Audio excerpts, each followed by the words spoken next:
Hello dear kids, welcome back. So we are here with our last video for the chapter What is democracy and why democracy. The first topic is points in favor of democracy. Why only democracy?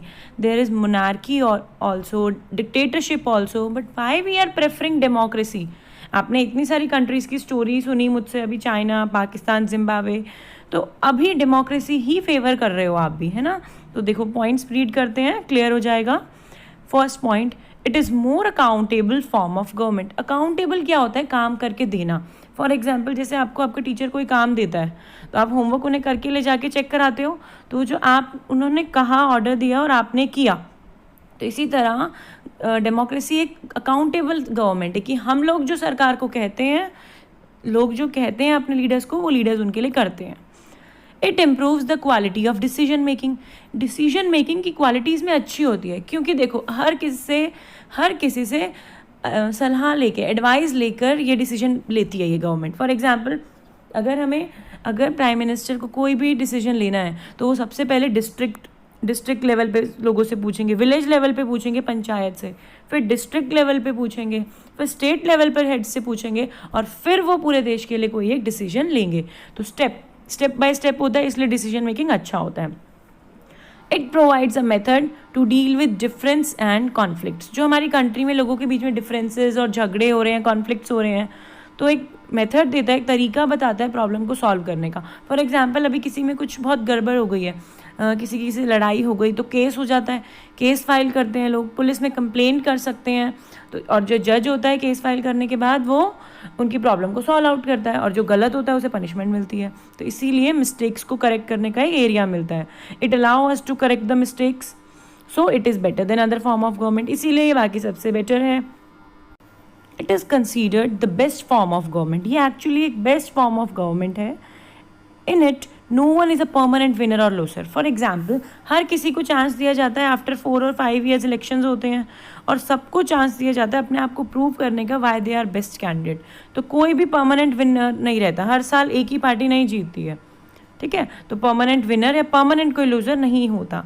It enhances the dignity of citizens. Dignity means respect. जब लोगों की सुनी जा रही है, उनकी problems को solve किया जा रहा है, उनको कुछ अधिकार, राइट्स दिए जा रहे हैं, तो इसका मतलब उनकी रिस्पेक्ट हो रही है. Because it is based on political equality. Political equality means rule of law.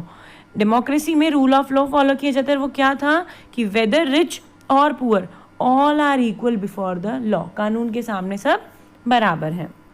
Now next topic, points against democracy.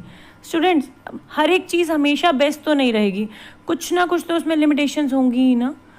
अगर हम डिक्टेटरशिप और मोनार्की से कंपेयर करें तो डेमोक्रेसी बेटर है, पर क्या पता उससे भी अच्छा कुछ हो.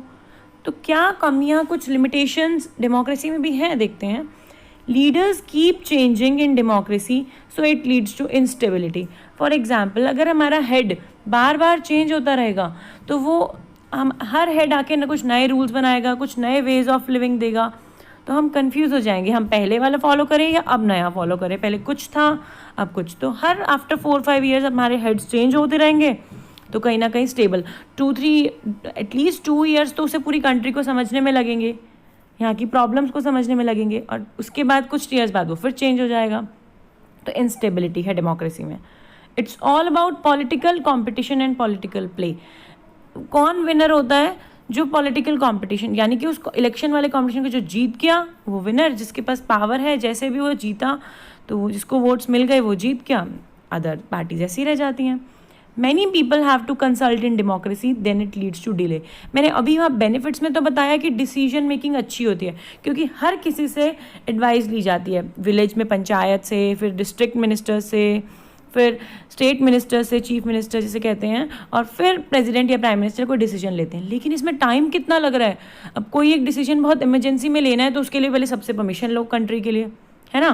तो it takes lot of time, तो डिले और देर होता रहता है. It may lead to bad decision because leaders do not know the best interest of the people.